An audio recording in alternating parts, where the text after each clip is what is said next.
Alors je vous propose de faire une lecture qui se trouve dans l'Évangile selon Matthieu, au chapitre 13 et au verset 10. Évangile selon Matthieu, chapitre 13, verset 10. Nous sommes dans le contexte de paraboles qui ont été apportées par le Seigneur à des foules et la réaction de ses disciples juste après. Les disciples s'approchèrent et lui répondirent « Pourquoi leur parles-tu en paraboles ?» Et Jésus leur répondit « Parce qu'il vous a été donné de connaître les mystères du royaume des cieux et que cela ne leur a pas été donné. Car on donnera à celui qui a et il sera dans l'abondance, mais à celui qui n'a pas, on ôtera même ce qu'il a. » Un autre texte dira « ce qu'il croit avoir ». C'est pourquoi je leur parle en paraboles, parce qu'en voyant ils ne voient point, en entendant ils n'entendent point, ni ne comprennent. Et pour eux, s'accomplit cette prophétie d'Ésaïe. Vous entendrez de vos oreilles et vous ne comprendrez point. Vous regarderez de vos yeux et vous ne verrez point. Car le cœur de ce peuple est devenu insensible. Et si on compare à la fin des temps, le constat est toujours fait, nous, il même dit qu'on est ingrats, sans reconnaissance. Ils ont endurci leurs oreilles et ils ont fermé leurs yeux. C'est donc quelque chose de volontaire, de peur qu'ils ne voient de leurs yeux et qu'ils n'entendent de leurs oreilles, qu'ils ne comprennent de leur cœur et qu'ils ne se convertissent et que je ne les guérisse. Il est question donc de la guérison spirituelle par rapport au péché et à la réconciliation avec Dieu et de rendre ses droits à Dieu en tant que créateur. Mais heureux sont vos yeux par ce qu'ils voient et vos oreilles par ce qu'elles entendent. Je vous le dis en vérité, beaucoup de prophètes et de justes ont désiré voir ce que vous voyez et ne l'ont pas vu. Entendre ce que vous entendez et ne l'ont pas entendu. Amen. Dans ce dernier verset 17, ce n'est pas que les prophètes et les justes étaient au rang de ceux qui ne veulent pas écouter, mais ils étaient les porte-parole pour des choses à venir. C'est-à-dire qu'ils ont pu y participer, ils ont pu préparer la venue du Seigneur, mais ils n'ont pas vécu la venue du Seigneur. Mais malgré tout, ils étaient prêts. Un autre texte, une réponse de Jésus à l'un de ses disciples, aura été celle-ci. « Heureux ceux qui n'ont pas vu, mais qui ont cru. » Que le Seigneur soit loué, parce que c'est vrai que je le sache, au moins parmi nous, personne ne l'a vu physiquement. Il pourrait s'être révélé à quelqu'un, hein. C'est pour ça que je mets quand même entre parenthèses mon propos. Mais en tout cas, il s'est révélé à nos cœurs. Parce qu'il n'est pas un Dieu mort, il n'est pas une idole, il n'est pas absent. Il est le Dieu vivant qui nous accompagne jusque dans notre quotidien. Il n'est pas que le Dieu du dimanche, il n'est pas que le Dieu d'une réunion officielle ou formelle, mais chacun d'entre nous a la grâce de pouvoir appeler le Seigneur et de le voir se manifester dans sa vie. Amen. Que le Seigneur puisse donc profiter de ce temps et que nous puissions profiter de ce temps avec lui, non pas pour se réjouir une heure en sa présence, mais vraiment le mettre au centre de notre vie pour qu'il nous accompagne ensuite tout le temps après. Moi, ce texte, je l'aime et en même temps, il me fait peur, parce qu'il me met face à mes défauts. J'ai parfois quelques personnes qui me disent « Quand tu parles, on comprend. Tu dois être un enseignant. Je ne me sens pas comme ça. » C'est ce qu'on me dit. Des fois, on n'est pas objectif ou on nie certaines choses. Je préférerais être un évangéliste, moi. Mais bon, chacun voit midi à sa porte. Hein. J'aime pas être derrière un bureau et c'est là que le Seigneur m'entraîne souvent. On n'est pas objectif sur nous-mêmes. Mais par contre, il y a des choses qui me font frémir. Parce que je lis ici que le Seigneur parle. Il parle abondamment, il parle à des foules. Et on pourrait dire il a voilé ses propos. C'est comme ça qu'on pourrait comprendre les paraboles. Moi, j'utilise les paraboles. Vous savez dans quel contexte ? Avec les enfants, pour leur expliquer simplement des choses compliquées. Et je ne crois pas que Jésus ait voulu perdre les gens, et je ne crois pas qu'avec le cœur qu'il avait, la mission qu'il avait reçue du Père de venir sauver des âmes, il voulait qu'on ne comprenne pas ce qu'ils disent. Je crois qu'il s'est mis dans le registre de la parabole pour se mettre vraiment au plus près des gens et le plus simplement possible. Et quand Jésus et les disciples disent « Mais pourquoi tu parles en parabole ? Pourquoi ?» Mais parce que c'est le langage le plus fondamental. Une image, elle se grave et on a encore le temps d'y réfléchir derrière. Et je ne crois pas que le Seigneur n'ait pas voulu être compris à ce moment-là. Je pense qu'il a voulu les mettre devant une réalité, même quand on parle dans le langage le plus simple, le plus évident, le plus marquant pour notre esprit, que même un enfant peut comprendre, quand c'est le péché qui règne sur notre esprit, on ne peut rien comprendre. On ne peut pas voir, on ne peut pas entendre. Et quand le péché est fort, on ne le veut même pas. Et c'est là où je dis que je frémis. C'est que des fois, je me demande combien de fois le Seigneur m'a parlé avant que je comprenne. Parce qu'à un moment, j'ai compris, je me dis, ah merci Seigneur, tu m'as parlé. Sauf que quand je prends un peu de recul, il me parle depuis ma jeunesse. Et il y a encore des choses que j'ai toujours pas assimilées. J'ai toujours pas plus exactement acceptées. Et il y a un texte qui concerne ceux qui servent le Seigneur, qui se trouve dans 2 Timothée, chapitre 3, verset 7. Je vais vous le lire. Et ça, celui-là, il me fait toujours aussi peur. Enfin, peur, vous comprenez dans quel sens. Ça me ramène à la crainte de Dieu, pas à la peur du châtiment. Parce que je crois que mon Sauveur fait bien son œuvre. Et je fais mes efforts dans la mesure de mon possible pour l'honorer. Et je suis dans la crainte de Dieu à chaque fois que je le relis. Parce qu'il me dit, apprenant toujours et ne pouvant jamais arriver à la connaissance de la vérité. Des études bibliques, je vous en fais faire. J'en fais moi aussi de mon côté. Mais je me dis à quoi ça sert si mon cœur n'y est pas à chaque fois. Beaucoup d'enseignements, beaucoup de fatigue, beaucoup d'efforts pour remplir une tête, mais un cœur qui ne suit pas. Et le problème, c'est qu'on peut passer une vie entière à faire ça. Et toujours se planter à l'arrivée. La priorité, ce n'est pas d'en savoir plus. La priorité, c'est de devenir ce que la parole me demande. D'abord être le chrétien fidèle, l'homme qui entend la voix de Dieu pour lui répondre « Oui Seigneur, ton serviteur écoute ». Plus qu'il écoute, il entend et il prend bien note de ce que tu as dit. Plutôt que de dire « Oui Seigneur, je l'ai lu, je le sais ». Parce que ça, au final, c'est peut-être un comportement qu'on n'a pas l'impression d'avoir, mais dans notre cœur, ça travaille autrement à cause du péché. Et il y a là un point de vigilance de chaque instant. Certaines, donc, choses qui ont été tenues cachées par Dieu n'ont pour autant pas vocation à rester cachées. Le Seigneur est un Dieu de révélation. C'est un Dieu qui ne garde pas tous ses secrets. Il a des secrets, mais pas pour ses amis, pas pour ses enfants. Il a des secrets pour ses ennemis. Mais nous, quand nous sommes avec un cœur sincère, la Bible nous dit « Il ne fait rien sans avoir d'abord révélé son plan à ses serviteurs, les prophètes. » Ça, c'était dans l'Ancienne Alliance. C'était un privilège. Il y avait une onction de l'Esprit particulière. Mais vous savez que maintenant, c'est ce que vous êtes devenus. Nous ne sommes plus sous l'Ancienne Alliance. Nous sommes sous la Nouvelle, où l'Esprit du Seigneur a été répandu sur toute chair. Toute chair qui l'accueille, je l'entends. Si nous sommes à Dieu, c'est pour ça que nous le disons, il est à nous aussi. Nous sommes à Christ, et Christ est à nous. Non pas parce que nous sommes orgueilleux de dire cela, mais parce qu'il nous l'a promis. Nous sommes dans une alliance nouvelle et plus excellente, où nous sommes appelés à être au travail dans notre cœur pour ne faire plus qu'un avec notre Seigneur, comme lui-même ne fait plus qu'un avec le Père. C'est là qu'est la révélation. J'ai beaucoup apprécié ce qu'a dit Persévérance tout à l'heure dans son texte d'introduction parlant de Judas. Judas n'était pas moins méritant que les autres. Il a fait les mêmes efforts. Il a suivi le même enseignement. Il est passé par les mêmes luttes, les mêmes combats.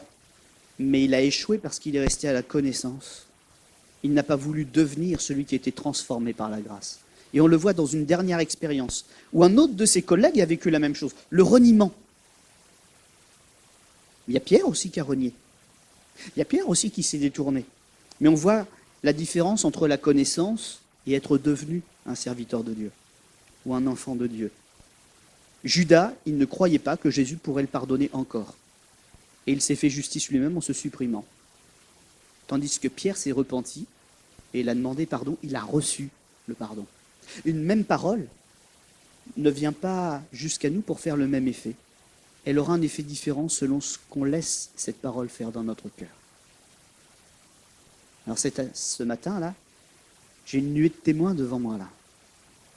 Mais la parole n'aura pas le même effet pour chacun, selon le sérieux et selon la place qu'on va lui laisser. Il y a certains qui ont le Seigneur au centre de leur vie, sur toutes les décisions, même les petites. Bon, pas acheter le paquet de chips, Seigneur, quelle marque je choisis. Comprenez? Quoique, il soit tout près de nous quand même.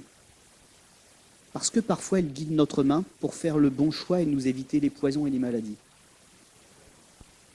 Donc finalement, mon paquet de chips, je le choisis peut-être un peu quand même parfois avec le Seigneur. Mais avons-nous cette conscience qu'il est là, toujours à nos côtés? Il n'est pas dans une église, il n'habite pas une maison faite de main d'homme. Mais que je suis dans n'importe quel endroit, même dans mon lit, il est là et son regard est posé sur moi, il veille, il me protège. Je plains ceux qui ont été vus par le Seigneur et jugés par le Seigneur comme entendant mais étant incapables de vivre la vérité. Ça doit être, et ce sera terrible pour eux. Il y a donc des croyants dans notre génération qui ont une connaissance révélée par le Christ et d'autres qui restent avec des cœurs endurcis qui ne peuvent pas espérer recevoir quoi que ce soit, sinon un enseignement dont ils ne peuvent rien faire parce que leur cœur n'est pas formaté pour recevoir le Seigneur. Mais nous avons le privilège d'une position dans laquelle le Seigneur nous a élevés. Et nous devons nous voir comme privilégiés et reconnaissants. Nous avons été appelés, nous avons été établis. Et la joie que nous avons, c'est une joie que nous pouvons renouveler chaque matin. Quand nous nous levons, il y a là, dans nos vies, une grande puissance que le Seigneur nous renouvelle, une grande joie. En relisant quelques passages de l'Évangile selon Luc, là, on était dans Matthieu, mais on peut parler de Luc. On peut découvrir un trait de caractère de Luc. Il fait souvent référence au domaine de l'écriture, c'est-à-dire le domaine littéraire, avec des mots comme le livre, écrire, inscrire, le rouleau. Et dans la plupart de ces utilisations de ce champ sémantique, Luc nous amène à deux réalités qui sont voulues par Dieu lorsque nous lisons la Bible. Lorsque le Seigneur nous parle de manière claire et nette qu'on ne peut pas éviter. Vous savez, j'avais un père qui me disait, mon père me disait, on ne peut pas se tromper, c'est marqué noir sur blanc. Je plains ceux qui lisent le Coran et qui disent, on peut lire un mensonge, si Dieu ne nous révèle pas, si Allah ne nous révèle pas, il sauve qui il veut, il perd qui il veut. C'est triste d'avoir un Dieu comme ça. C'est pas le nôtre. Ce qu'il a écrit, c'est ce qu'il veut que l'on sache. Le nôtre est esprit et vérité. Il ne prend pas des détours. C'est pas un Dieu culturel. Il embrasse toutes les cultures, il se fait comprendre de tout le monde. Mais ce qu'il dit, c'est pas à deviner. Ce qu'il dit, c'est ce qu'il affirme. Deux réalités, noir sur blanc sous nos yeux quand nous lisons la Bible, nous convaincre de l'efficacité de son plan. Combien de fois la Bible nous dit, et Luc en l'occurrence nous dit, il est écrit. Ce n'est pas une petite affirmation. Depuis le début où le Seigneur a parlé, il a demandé à ce que l'on écrive, afin que chaque génération, chaque personne qui lise et découvre la Bible sache que c'est pour lui. Dieu n'a pas honte de ce qu'il a dit, il n'a pas dit un truc à l'autre, puis discrètement il a dit quelque chose à une autre personne, il a fait écrire. Il y a une règle d'égalité, il y a une affirmation de Dieu, il y a un contrat, et il ne changera jamais. Et si nous voulons être dans le contrat avec le Seigneur, on ne peut pas changer les termes. Il est Dieu, nous sommes la création, c'est à nous d'entrer dans les termes du contrat. Et vous savez, ça peut paraître difficile des fois en lisant certains alinéas du contrat là. Tu n'auras pas de relation hors mariage, c'est pas facile. Il y en a qui butent encore là-dessus. Bon, je ne dis pas ça pour juger, mais je dis que ça peut être difficile parfois, certaines lignes du contrat. Et pourtant, celui qui accepte d'aller par là, celui qui s'est trompé, celui qui ignorait, qui demande pardon, qui est réhabilité dans le contrat, il verra aussi toute la grâce et la puissance du Seigneur se déployer. C'est une alliance que Dieu garantit. Vous savez, vous pourrez parler avec tous les religieux de la terre entière et aller étudier toutes les religions de la terre. Il y en a une seule et unique qui parle de garantie. C'est la nôtre. Et ce n'est pas garanti simplement par des mots, c'est garanti par l'auteur du contrat. Christ est notre garant. Et le sceau sur le contrat, la Bible nous le dit dans l'Épître aux Hébreux, c'est le sang de Christ. Il est mort pour que son contrat soit signé d'une valeur éternelle. Rien ni personne ne changera le contrat. Et si quelqu'un a peur que la Bible soit falsifiée, ça peut arriver. Il y en a qui l'ont fait. Et c'est pour ça que la Bible nous dit que la parole n'est pas que la parole écrite, mais elle est aussi accompagnée par l'esprit qui l'a inspirée. Et si quelqu'un, un jour, se faisait offrir une Bible falsifiée, le Seigneur trouvera un chemin pour l'amener à la vérité et lui montrer où est le problème. Parce que Dieu a aussi fait des promesses. Il y a des punitions sur ceux qui font ça, et ils ne resteront pas longtemps. Et il y a aussi des promesses pour ceux qui pourraient être exposés aux mensonges du diable, pour restaurer la vérité. Si on détruisait la parole sur la terre, la parole demeure au ciel. C'est-à-dire qu'elle nous sera encore révélée par l'Esprit Saint, qui est l'esprit de révélation et l'esprit de vérité. Luigi Davi, quand il est venu, nous a fait un cours sur la transmission de la Bible. On appelle ça aussi la bibliologie. Et il nous a rappelé que malgré toutes les insinuations à nous faire croire que la Bible est fausse, c'était probablement l'un des livres les plus anciens, mais en tout cas c'était certainement celui qui avait le plus, on va dire, d'anciennes copies, et même de copies d'avant la venue du Seigneur, pour nous prouver que tout ce qui est parvenu à nous aujourd'hui est vrai. Et il a été honnête, Il nous a dit, effectivement, avec les copies, etc., qu'il y a eu, oui, il y a effectivement des versions de textes qui ne sont pas parfaites, avec des petites erreurs. Mais il a bien insisté aussi, nous en avons les preuves historiques et écrites. C'est quoi comme erreur qu'il y a dedans? C'est Dieu qui s'est trompé? Ce sont des fautes d'orthographe et des ratures. C'est ça. Parce qu'autant que vous avez souhaité être fidèle dans votre vie pour le Seigneur, autant il y en a eu avant vous, vous n'êtes pas les premiers, vous ne serez pas les derniers. Plaise à Dieu. Et tout comme vous, ils ont une conviction qui a été tellement profonde que devant la persécution et le sang à verser, ils ont livré leur vie pour que la vérité parvienne aux générations futures. Il y a eu le sang de Christ, ça a été le premier sang, d'une certaine manière. Mais il y a aussi l'histoire qui nous parle du sang de ceux qui sont comme nous. L'Église a été bâtie sur le sang des martyrs, le sang des témoins. Ils n'ont pas eu peur de donner leur vie. Et vous avez lu l'Apocalypse comme moi? Des martyrs, il y en aura encore. Parce que des gens de conviction qui sont prêts à mourir pour que la vérité ne soit jamais perdue. Il y en aura. Et avec vous, ça continue. Cette grande histoire de la transmission de la Bible. Le deuxième point, donc, il est écrit, le deuxième point, c'est nous offrir un regard nouveau sur le monde qui nous entoure. Le monde gît sous le péché, mais nous pouvons nous réjouir de ce que Dieu y a implanté l'Église, rassemblement de la famille de Christ, où sont déversées les bénédictions, les consolations et les guérisons. Ce que la Bible dit, on est appelé à le vivre. Et quand on fréquente une église où on peut découvrir la parole de Dieu, on y découvre aussi des gens qui la vivent. On a un texte, mais on a aussi une démonstration des cœurs et des vies qui sont changés. Est-ce que tout le monde aura vécu une guérison physique? Non. C'est vrai que des fois, Marc 16 par exemple, et d'autres textes qui parlent de la guérison faite par l'imposition des mains, sont pris un petit peu de manière extrême. On pense qu'à chaque imposition des mains, il doit y avoir une guérison. C'est juste marqué, voici les miracles qui accompagneront la prédication de l'Évangile. Donc, certaines personnes seront guéries, d'autres ne le seront pas. Mais il y aura des signes miraculeux de toute façon. Et dans l'Église, si je devais demander ce matin à quelques personnes de rendre leur témoignage, je peux vous dire que de la puissance et du témoignage à la vérité, là, il y en aurait. Le nombre de fois que le Seigneur nous a guidés de manière surnaturelle. Les proches qu'il a guéris. Et finalement, c'était plus important pour nous que ce soit un proche qui soit guéri que nous-mêmes, des fois. Ça nous a plus marqué. Et surtout les vies transformées. Et là, je crois que dans ce miracle-là, on s'y retrouve tous.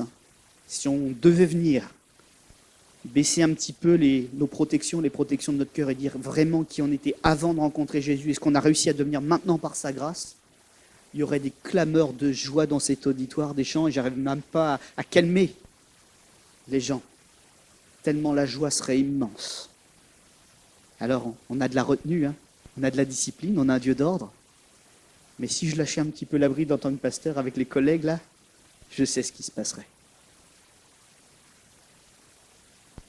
Parce qu'on a un Dieu qui est tellement merveilleux. Alléluia. Réjouissons-nous d'une chose en tout cas. Ce n'est pas de ce que l'on chasse les démons, quoi qu'il y en ait qui soient chassés. J'ai eu plusieurs expériences et certainement vous aussi avec cela. Mais je me réjouis comme la Bible dit et j'ai appris à le faire. Dans la bonne direction, en orientant mon cœur dans la bonne direction de ce que mon nom est inscrit dans le livre de vie. Le monde a son calendrier. Son calendrier est ponctué par deux choses. Les jours de fête pour se réjouir et les jours de deuil pour pleurer. Les fins de guerre et les débuts de guerre. 11 septembre. Tragique. 2 tours ont été anéantis.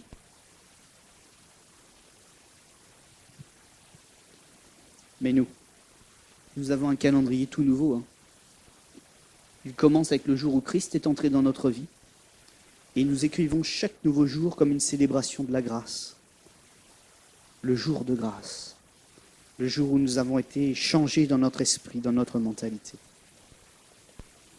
Rappelons-nous toujours de célébrer le Seigneur tous les jours. Je l'ai déjà dit, et pour le coup j'ai quelques minutes, donc je vais m'en servir pour radoter. Je l'ai déjà dit cette semaine, je l'ai déjà dit il y a à peu près 2 mois, et je le redis encore une fois, nous ne savons pas nous réjouir. Nous passons plus de temps à nous plaindre, à pleurer, et à nous dire pourquoi j'ai mal fait.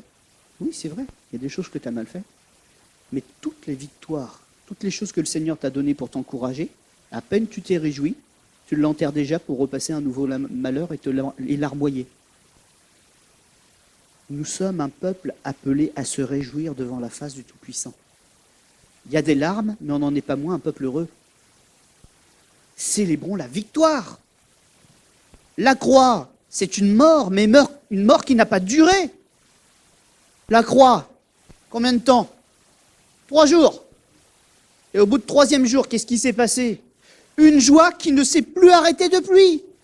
Une joie qui a contaminé des générations, des millénaires entiers, et dont nous pouvons continuer à parler la tête haute aujourd'hui parce que nous n'avons pas une foi du passé, nous avons une foi d'aujourd'hui. Hier encore, ce matin encore, et cet après-midi et demain, si le Seigneur nous prête la vie, nous dirons encore « Le Seigneur m'a aidé ». Sa puissance est répandue, la mort a perdu toute sa force, et le Seigneur me tient debout. Apprenons ou réapprenons à célébrer la victoire du Seigneur. Je crois qu'on ne le fait pas bien. On ne le fait vraiment pas bien.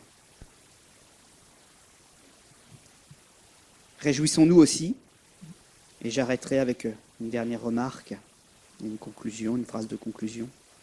Réjouissons-nous de ce que les âmes égarées reviennent sur le chemin de la vie. Amen. Mais pouvons-nous être passifs vis-à-vis de ça? Est-ce que la prière, ça suffit? Est-ce que le Seigneur ne nous a donné qu'un cœur nouveau? Il nous a donné des mains, des pieds et une mission. On va distribuer des Bibles prochainement. Des évangiles. Alors c'est vrai que certains vont participer, merci Seigneur. Mais les autres, ils feront quoi? Que le Seigneur nous aide vraiment à ne pas dire les choses seulement, ou à nous associer à une pensée qui est bonne en disant « Ah, je suis d'accord ». Mais vraiment, il faut y aller. Est-ce qu'on a le luxe du temps dans cette génération? La dernière heure, depuis le temps qu'on en parle, elle est bien entamée. Il faut vraiment que tous les ouvriers, toutes les ouvrières y soient dans cette moisson. C'est le temps. Alors quand j'ouvre la Bible, qu'est-ce que ça signifie pour moi, ouvrir la Bible? Ouvrir la Bible, ce n'est pas dire « ça y est, j'en sais plus ». C'est peut-être vrai, mais ce n'est pas le but. Ouvrir la Bible, c'est s'arrêter sur tout ce qui se passe autour de nous et réaliser qu'ouvrir la Bible, c'est la bouche de Dieu qui est en train de s'ouvrir.